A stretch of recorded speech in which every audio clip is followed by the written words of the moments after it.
Barangay Love Stories. Barangay Love Stories. May mga tao sa buhay natin na gusto nating balikan. Pero kinakailangan naman nating bitawan. Minsan natin silang minahal pero dahil sa pagkakataon ay kailangan na natin silang kalimutan. Ikaw, kabarangay, bibigyan mo pa rin ba ng second chance ang ex mong nagpaparamdam sa'yo kahit na alam mo na huli na ang lahat para sa inyong dalawa?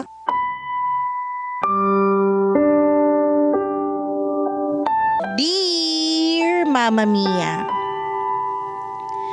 bago ang lahat ay nais ko muna kayong batiin ng isang napakagandang araw.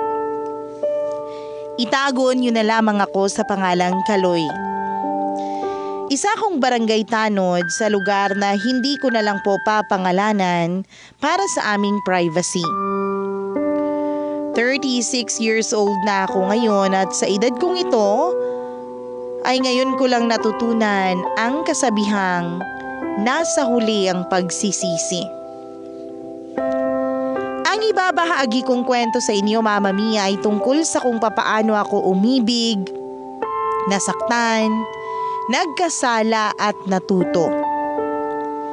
Sumulat ako sa inyo hindi para ipagmayabang ang ginawa ko, kung hindi para magbigay ng aral sa isang bagay na nagawa ko na hindi dapat tularan ng iba. 8 taon na po ang nakakalipas simula noong nakilala ko ang babaeng nagpatibok ng puso ko. Natawagin na lang natin sa pangalang Jonah. Hindi ko siya first girlfriend, Mama Mia. Pero siya ang kauna-unahang babaeng minahal ko. Hindi naman sa pagbubuhat ng sariling bangko pero simula nung high school ay marami na po akong naging girlfriend. Varsity player kasi ako noong nag-aaral pa lang ako at palagi ring bida sa mga pageant. Pero kahit ganun, sa mahigit 10 babae na naging nobya ko ay wala ni isa sa kanila ang minahal ko ng totoo. Ang ilan sa kanila ay naging karelasyon ko lang para masabing may girlfriend na ako. At ang iba naman ay ginamit ko lang dahil sa tawag ng laman. Pero sa pagkakataong ito ay iba si Jonah. Dahil siya mismo ang pinili ng puso ko. Galing siya sa isang maayos na pamilya, Mama Mia. Isa siyang pharmacist, samantalang engineer at abogado naman ang mga kapatid niya. Kung tutuusin ay malayo ang agwat ng estado ng buhay naming dalawa. Pero pareho kaming pinagtagpo at pinaibig ng tadhana. Bagong lipat lang noon si Jonah sa isang pharmacy sa lugar namin. Pauwi na siya noon, Mama Mia, nang biglang magkaaberya ang gamit niyang motor. Sakto naman noon na nagroronda kami sa kalye nang mapansin kong may problema. Doon na po unang nagtagpo ang landas naming dalawa. Simula noon ay sinasabayan ko na ang closing hours nila para makita ko siya. Para bang isa siyang pangarap na mahirap maabot. Pero naglakas loob pa rin akong magpakilala sa kanya para sabihin ang nararamdaman ko. Ilang buwan ko siyang niligawan, Mama Mia, hanggang sa makuha ko na ang matamis niyang oo. Ang dating pangarap lang ay bigla kong naabot hanggang umabot kami sa aming unang anibersaryo.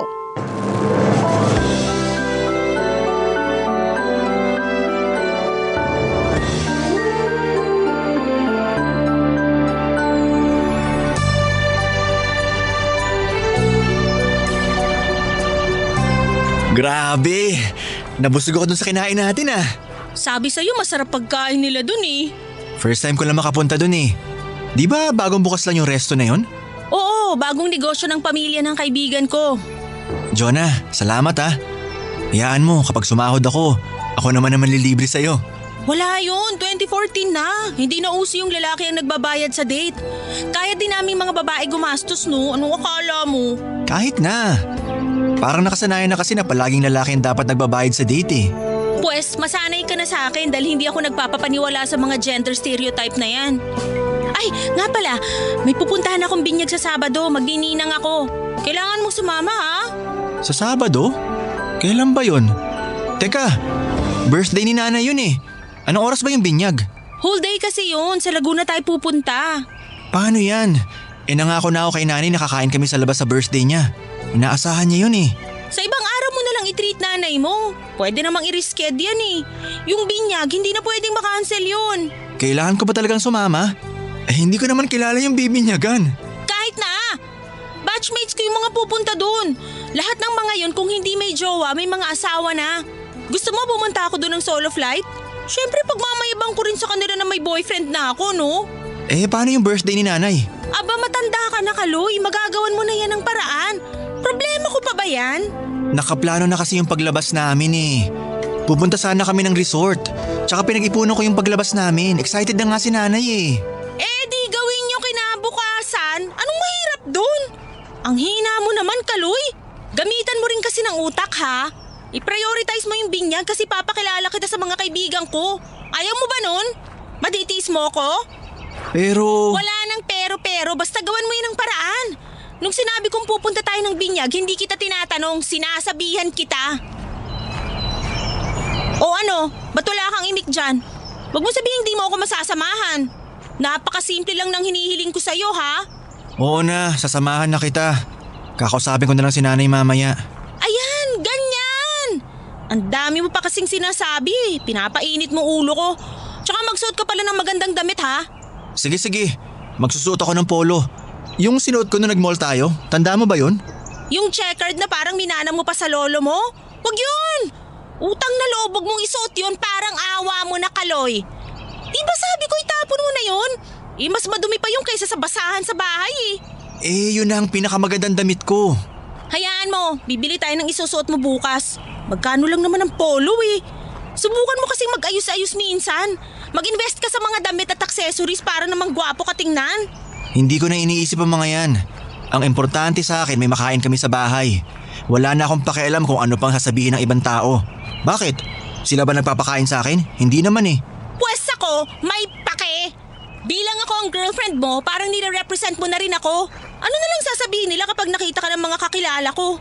Ay naku, ayoko madaot, Kaloy ha? Kaya umayos ka.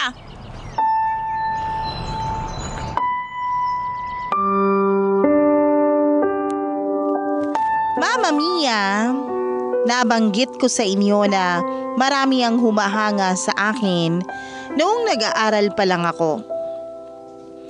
Yun na siguro ang pinakamataas na parte na naabot ng buhay ko dahil pagkatapos kong makagraduate at makakuha ng diploma ay doon na nagsimulang bumulusok pababa ang estado ng buhay ko.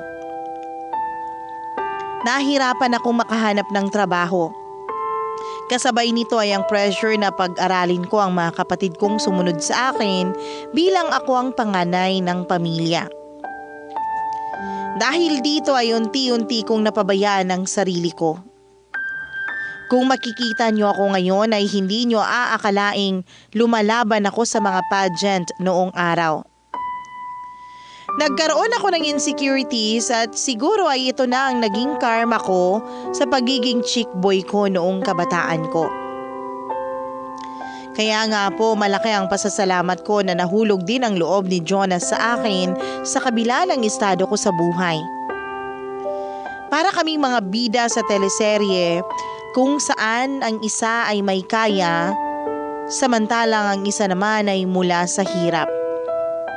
Magkaibang mundo pero pinagkaisa ng tibok ng aming mga puso.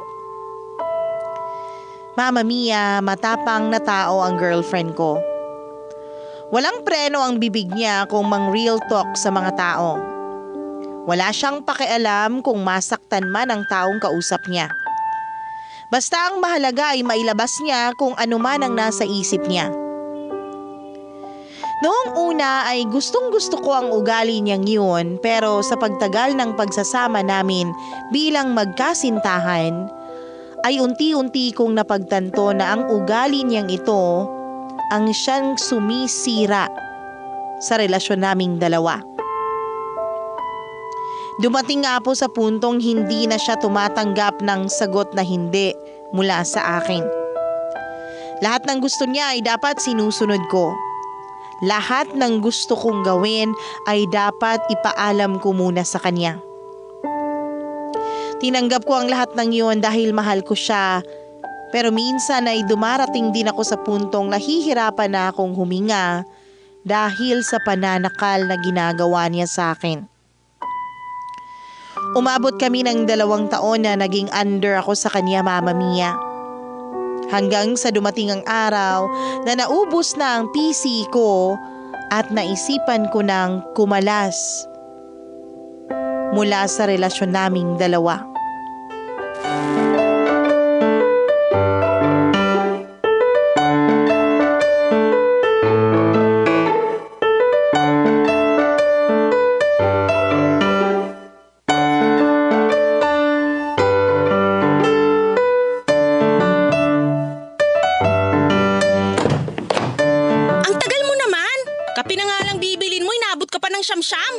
Madaming tao eh. Tsaka nalito ako sa 20-20 na sinasabi nung babae. Size pala yun. O ayan yung kape mo. Ang mahal naman pala niyan.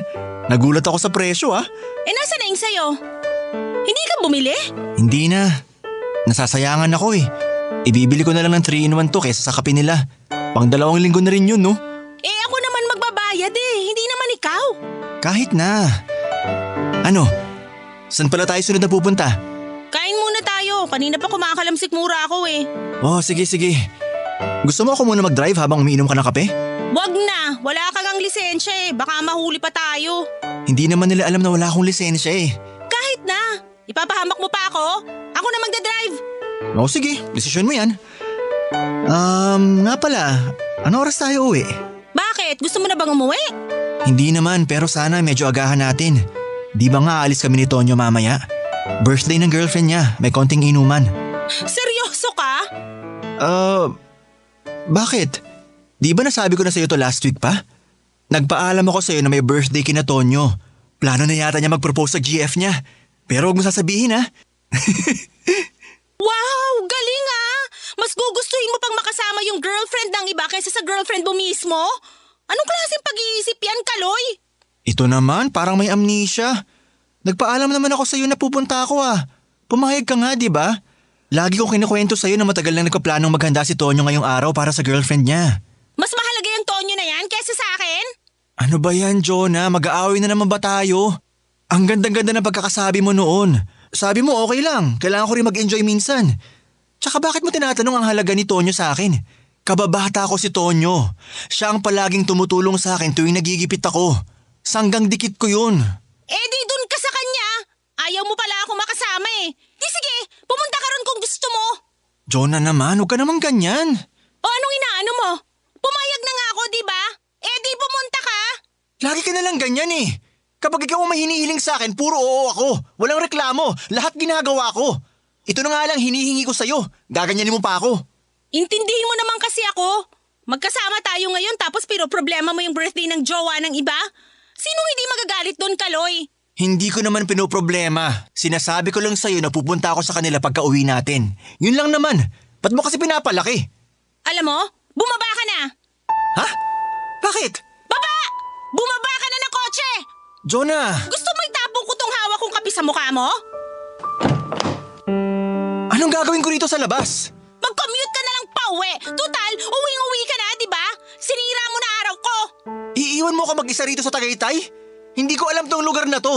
Hindi ko alam kung saan nasakayan. Pwes, hindi ko na problema yan.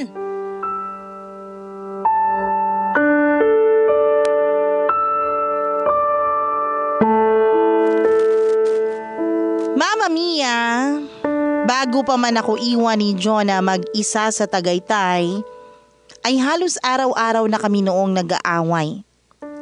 Dahil lang sa mga maliliit na bagay.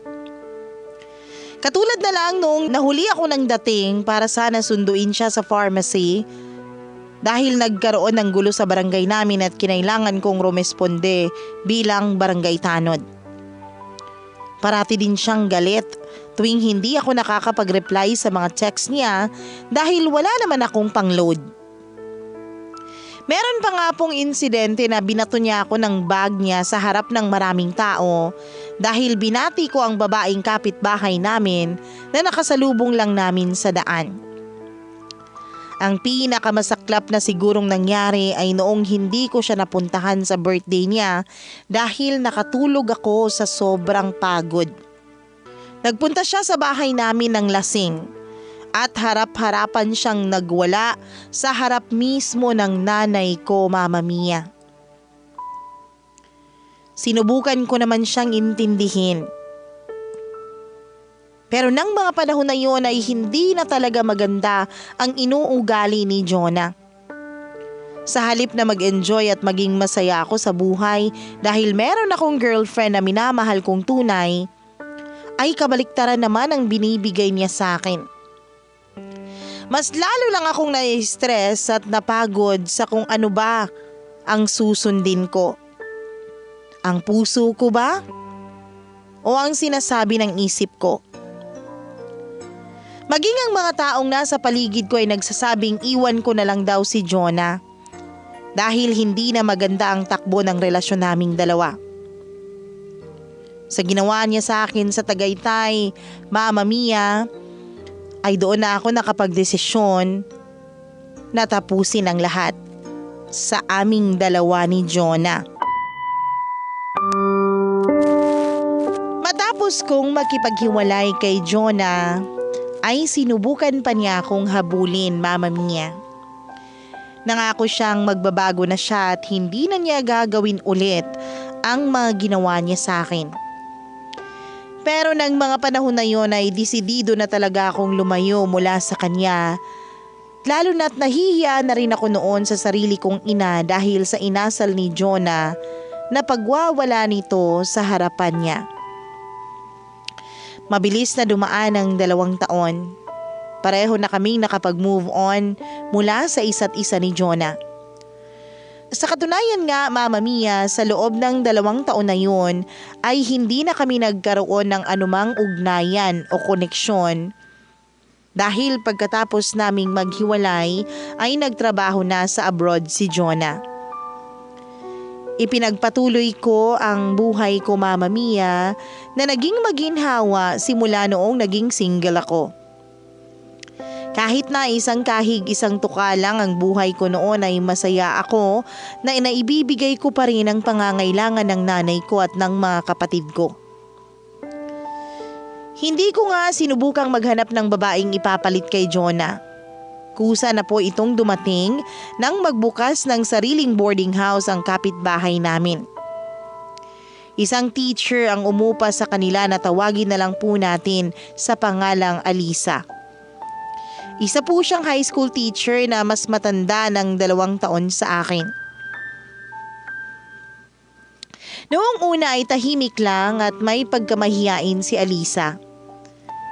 Malimit lang siya kung makipag-usap sa mga tao sa paligid niya at sa kanilang boarding house at eskwela lang palagi umiikot ang araw niya.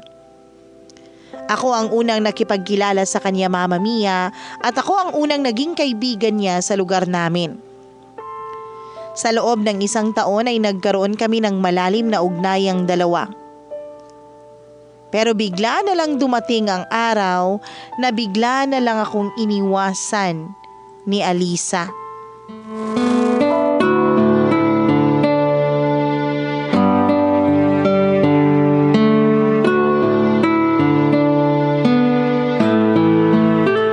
Alisa, kanina pa kita inihintay. Nag-OT ka na naman ba sa school nyo? Kaloy, pwede bang bukas na lang tayo mag-usap? Pagod na kasi ako eh. Sandali lang. May gusto lang sana akong itanong sa'yo. Iniiwasan mo ba ako? Hindi kita iniiwasan. Bakit naman kita iiwasan? Pero bakit pakiramdam ko nitong mga nakarang araw? Parang ilap mo na sa akin. Lagi ka na lang nagmamadali. Lagi kang busy. Lagi kang pagod. Kasi lagi lagi akong busy. Lagi rin akong pagod. Kaloy, marami akong paperworks ngayon. Sana maintindihan mo ako. May nagawa ba akong kasalanan sa'yo? Galit ka ba sa akin? May nasabi ba akong masama na hindi ko namamalayan? Pagod lang talaga ako. Hindi eh. Dati naman kahit kagagaling mo lang sa school, nagbibigay ka pa rin ng oras para kausapin ako. Ngayon bigla ka na lang nagkaganyan.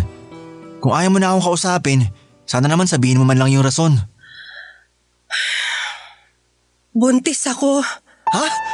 Buntis ka? Sino ama? Bukas na lang tayo mag-usap. Ako ba? Alisa, ako ba ang tatay na dinadala mo? Paninindigan ko yan. Kung yan ang dahilan kung bakit mo ko iniiwasan ngayon, huwag ka mag-alala. Paninindigan ko ang batang dinadala mo. Hindi kita tatakbuhan. Kung gusto mo pakasalan kita, kahit bukas na. Hindi ganun kadali yun, Kaloy. Bakit ba sinabi mo na yung magic word na paninindigan mo ako? Magiging okay na ang lahat? Hindi!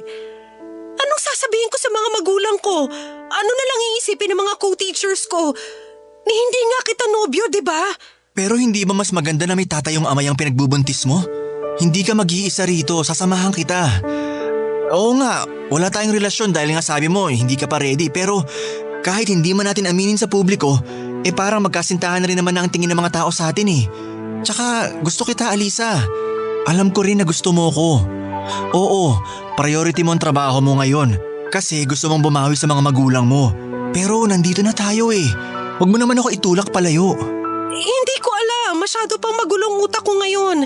Hindi pa nagsisingkin sa akin na buntis ako. Nandito lang ako. Pwede mo akong kausapin anumang oras. Puntahan mo ako kung kailangan mo ng tulong. Huwag mo akong ipagtabuyan.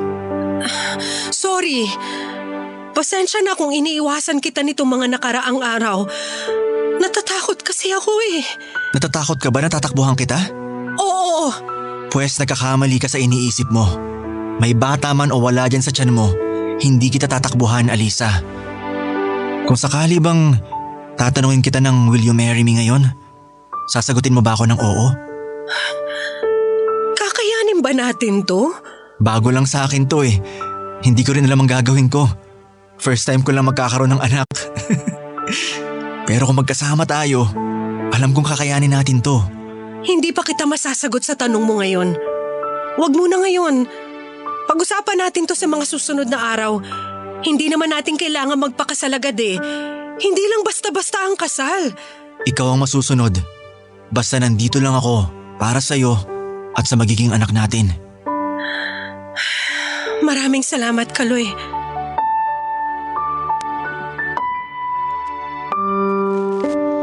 Mama Mia, hindi ko naman tinakbuhan ang dinadalang bata ni Alisa. Pinanindigan ko ang nabuo naming buhay at payag akong pakasalan siya para lang patunayan ito. Hindi naman mahirap mahalin si Alisa, Mama Mia, dahil nasa katangian na nito ang pagiging isang maayos na asawa at ina. Isa pa ay meron na kaming malalim na koneksyon sa isa't isa at hindi ko pinagsisisihan ang desisyon kong pakasalan siya. 3 buwan matapos naming mapag-alaman na buntis si Alisa ay nagpakasal kami sa Huwes. Gustuhin ko man noon na sa amin na lang tumira si Alisa ay masyadong maliit ang bahay namin para magdagdag pa ng isa. Kaya naisipan naming pareho na sa kanila na lang muna kami manirahan.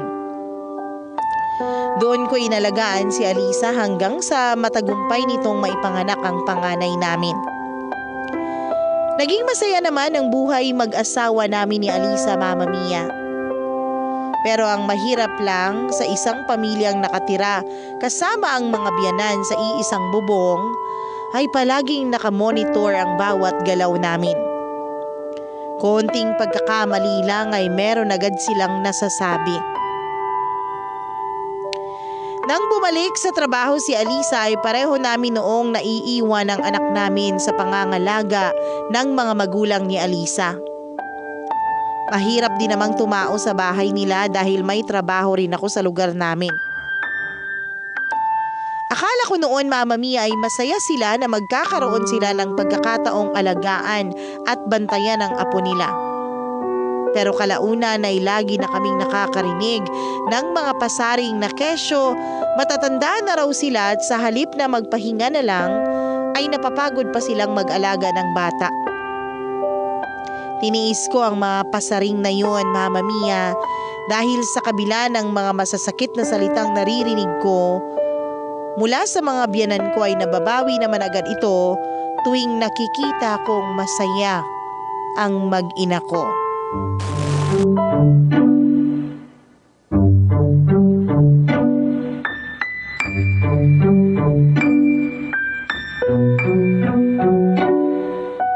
Bising-busy ang asawa ko ah. Pakis nga. Mwah! May pinapagawang report sa akin eh. Ang mahirap kasi sa mga may edad ng teacher, hindi sila marunong gumamit ng laptop. Nadadagdagan patuloy trabaho ko nang wala sa oras. Yaan mo na. Lumaki sila sa henerasyon na wala pang laptop eh. Intindihin mo na lang. Oo naman, naiintindihan ko naman. Kaya nga ako nagpupuyat, di ba? Ang bait talaga ng asawa ko. Si Buboy ba tulog na? Ay nako, yung anak mong yan ang hirap patulugin ha.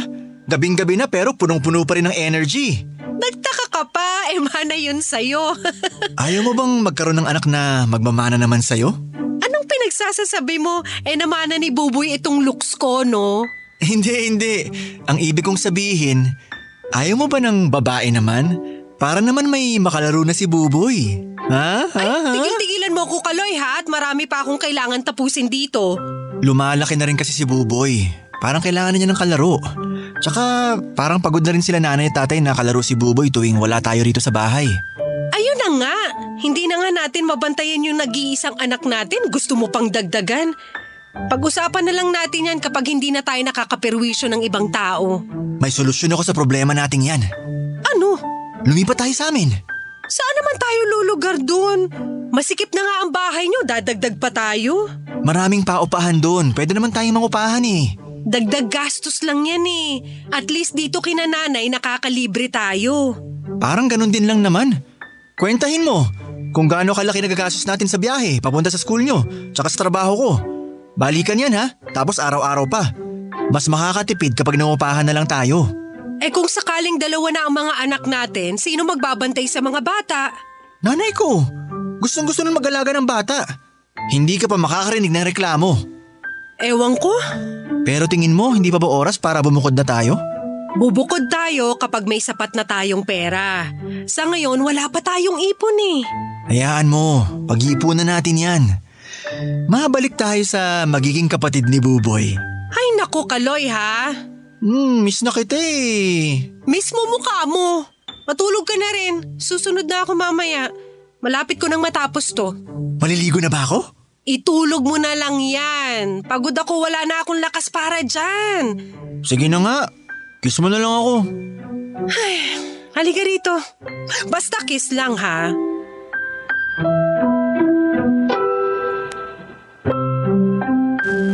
Mama Mia, inabot ng 2 taon bago kami nabiyayaan ni Alisa ng pangalawang anak. Sa loob ng 2 taon na yon ay napagdesisyonan naming mag-asawa na bumukod na lang ng tirahan.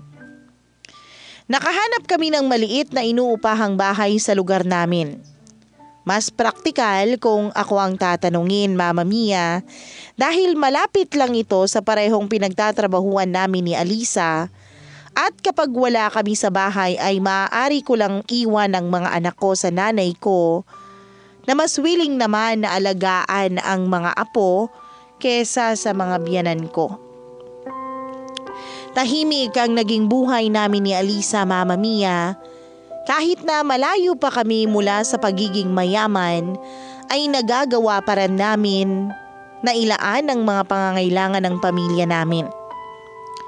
Minsan dumarating kami sa mga araw na sinusubok ang samahan namin ni Alisa sa pamamagitan ng mga maliliit na problemang mag-asawa, pero palagi rin naman namin itong naaayos sa pamamagitan ng bukas na isip, pagpapakumbaba at higit sa lahat ay ang pagmamahal namin sa isa't isa.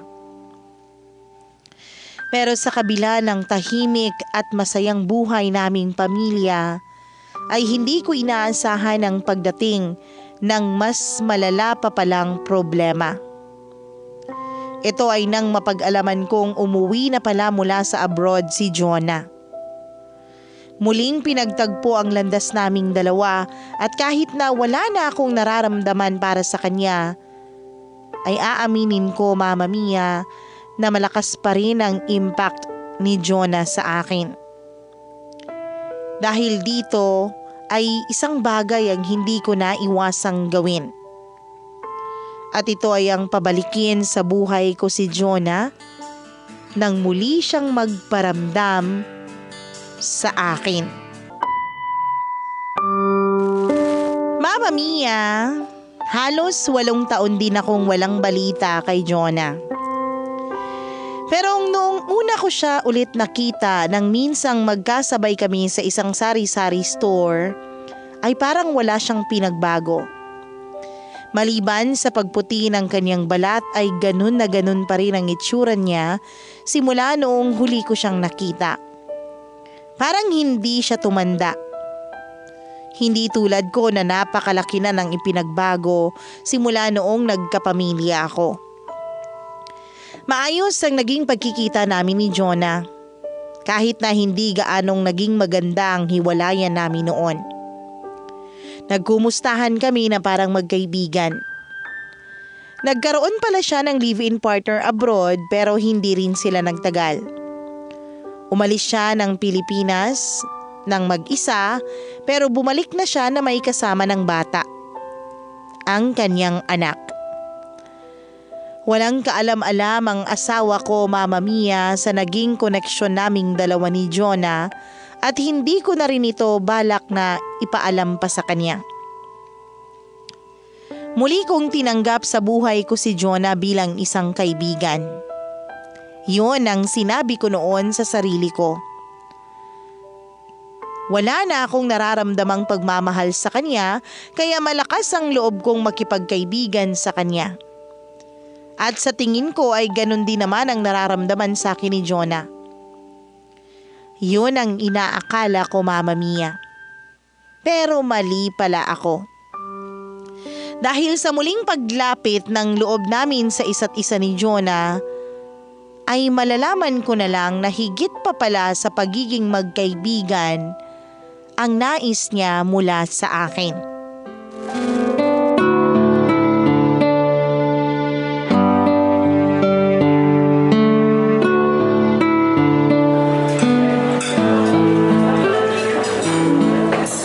Hindi ba mahal tong restaurant na pinuntahan natin?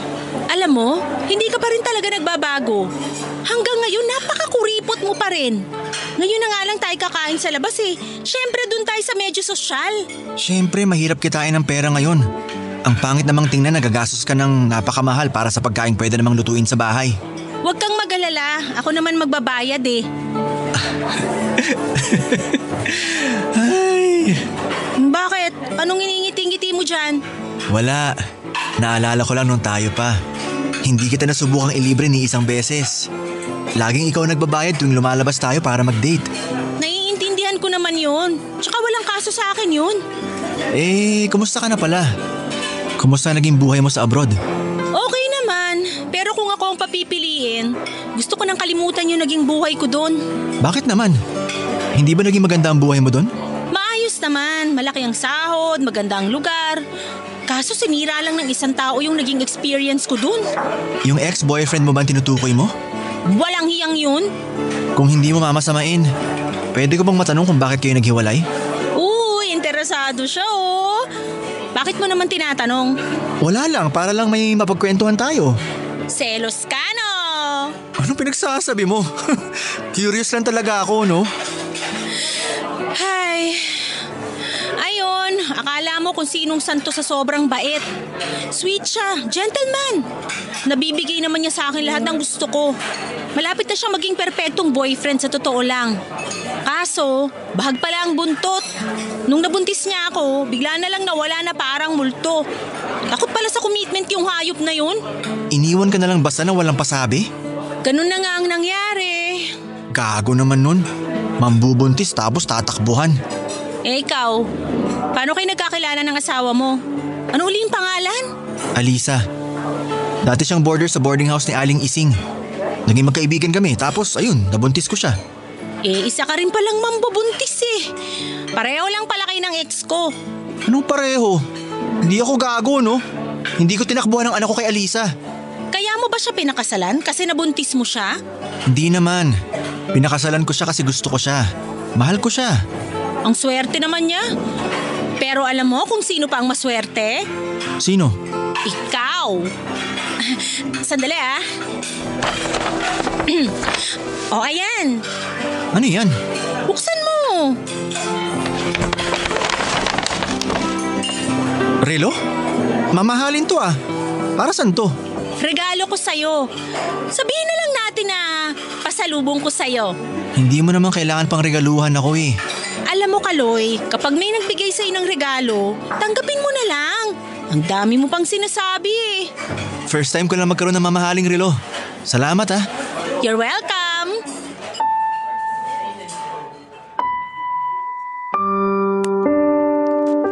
Nang mga panahong yun, Mama Mia, ay napansin kong may gusto pa rin sa akin si Jonah.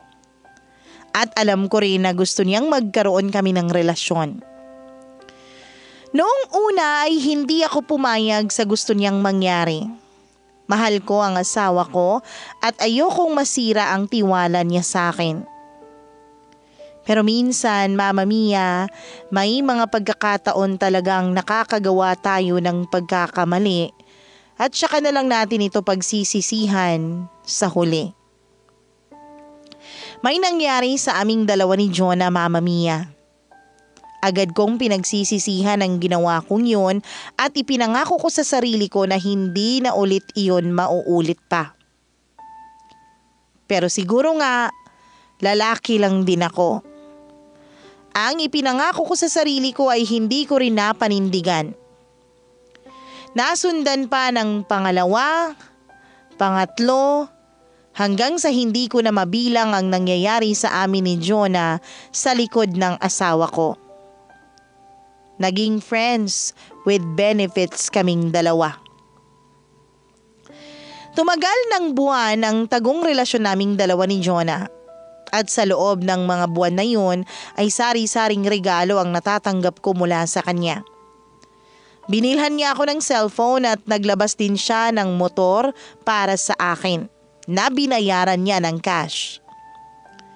Dahil hindi ko naman pwedeng iuwi ang motor sa bahay, ay sa maaasahang kaibigan ko ito ipinatago.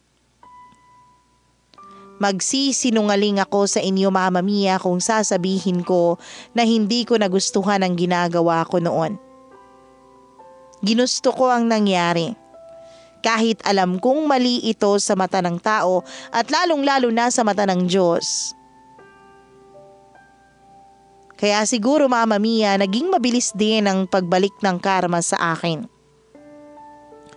Sa mga sumunod na buwan ay para bang naulit ang nakaraan. Unti-unting lumabas ang dating ugali ni Jonah. Bumalik siya sa kanyang pagiging sobrang selosa at possessive na daig pa ang legal na asawa.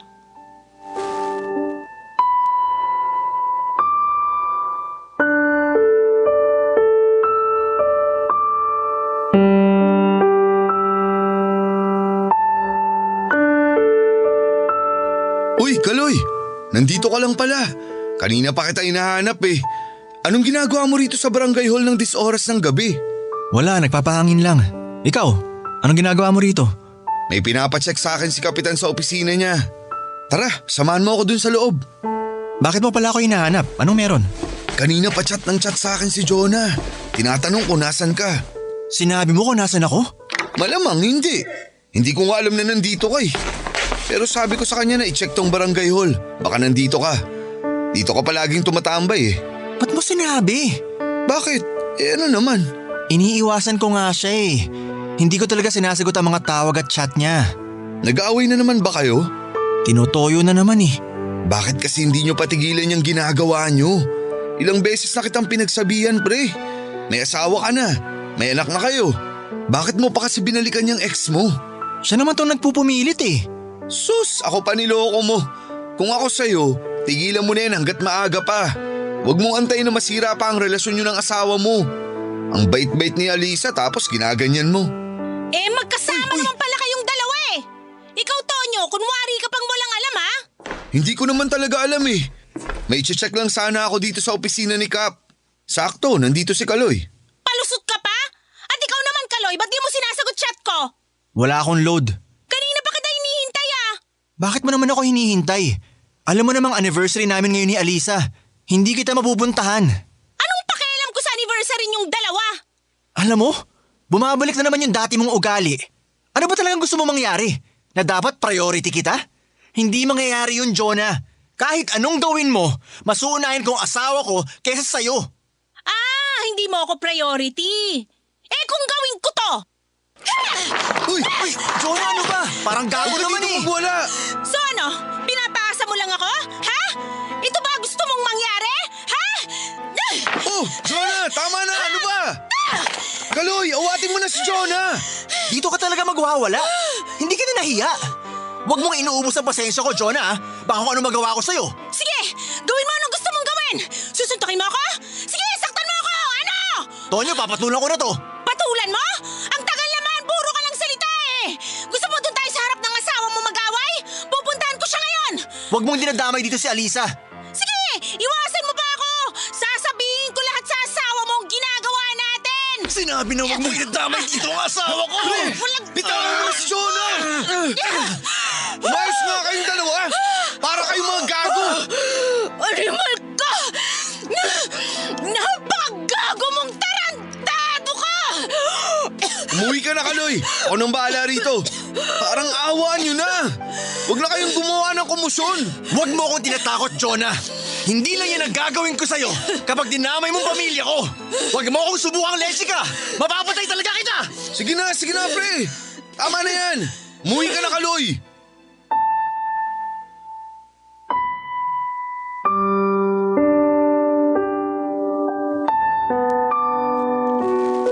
Bigla akong natauhan sa nangyari, Mama Mia. Tunay ngang may mga taong kahit ilang taon na ang lumipas, kahit anong karanasan na ang pinagdaanan, ay mahihirapan pa rin silang alisin at palitan ng pangit na ugaling kanilang nakasanayan. Para akong biglang nauntog sa pader at napagtanto ko kung gaano kalala ang ginawa kong kasalanan sa misis ko. Doon ko din ibinalik ang lahat ng mga bagay na ibinigay sa akin ni Jonah. Mula sa cellphone, motor, helmet at maging ang relo na sinusuot ko lang tuwing nasa labas ako para hindi ako mabuko ni Alisa. Simula noong gabing yon ay tinapos ko na ang lahat ng koneksyon ko mula kay Jonah. Kailanman ay sisiguraduhin kong hindi na siya makakalapit sa akin lalong-lalo na sa pamilya ko. Pagdating naman sa pananakot niya sa akin, Mama Mia, ay alam kong hindi niya kayang magsalita at ilabas sa publiko ang maling relasyon na binuo namin dahil sa aming dalawa ay alam niyang siya ang mas masisira. Hindi niya ipapahiya ang magandang pangalan ng kanilang pamilya para lang takutin ako lalo na't mga kilalang abogado at engineers ang mga kapatid niya. Hanggang sa ngayon, Mama Mia, ay pinagsisisihan ko pa rin ang kataksilang ginawa ko kay Alisa. Habang sinusulat ko nga itong kwento kong ito ay naiinis ako sa sarili ko. Kung bakit ba kasi nagawa kong traidorin ang tiwala sa akin ng asawa ko. Dumating din ang mga pagkakataon kung saan ay inuusig ako ng konsensya ko. Pero sa halip na matakot at mainis, ay ginawa ko na lang itong motibasyon upang mas mahalin pa ang asawa ko, Mama Mia. Sa ngayon ay pinutol ko na lahat ng komunikasyon ko kay Jonah. Hindi man maiiwasang magkita kami dahil nasa iisang lugar lang kami, pero ginagawa ko ang lahat para hindi na kami magkadaupang palad pa.